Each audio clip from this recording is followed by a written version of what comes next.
Here are 3 of my favorite sayings that might change your perspective today. Number 1, the cold water doesn't get warmer if you jump in late. I'll raise this one and say that the water will actually get even colder. I know you don't want to do the hard things now because you think you'll be in a better state of mind to do it later, more motivated, but you will only have less time and energy then, while the difficulty of that obstacle will stay the same. And the longer you put anything off, the harder it'll actually be to do it all, because every time you avoid a responsibility, you're actively reinforcing the belief that it's too difficult for you to handle, even when it might be completely false. And the time you spent complaining, dreading about it, you could have already gotten it done because the time will always pass either way, but now there might be opportunities that you'll never get back. Number 2, the self is not found, it's created. I always say your natural personality isn't always going to cooperate with the person you want to be. And it's not because you're deficient or anything, it's because the ideal version of yourself isn't someone who just organically develops over time. It's someone who's strategically built through pushing self-set standards to force that cooperation. If the shittiest habits you've kept for the past 5-10 years haven't done any favors for you, then guess what? They won't for the next 30 either. You know, finding yourself isn't just blindly accepting who you think you are by default.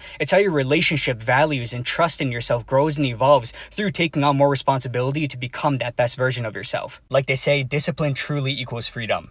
And number 3, self-esteem is the reputation you have with yourself. I want you to really think about this one. The reputation you keep with yourself is essentially what determines everything in your life. How much you're willing to give to yourself, how much weight your own word to yourself holds, how you see your ability to do anything. All of this is determined by what you decide to do each day, no matter how small. If cutting corners, aiming for bare minimums, constantly cheating yourself is a habit, then that will seep into every aspect of your life. The effort you give in your relationship, at your job, your social confidence. Because if you cannot find a reason to respect yourself in privacy, then you will wear that insecurity on your sleeve no matter how hard you try to fake it. Your values and energy will always reflect the things that only you know to be true.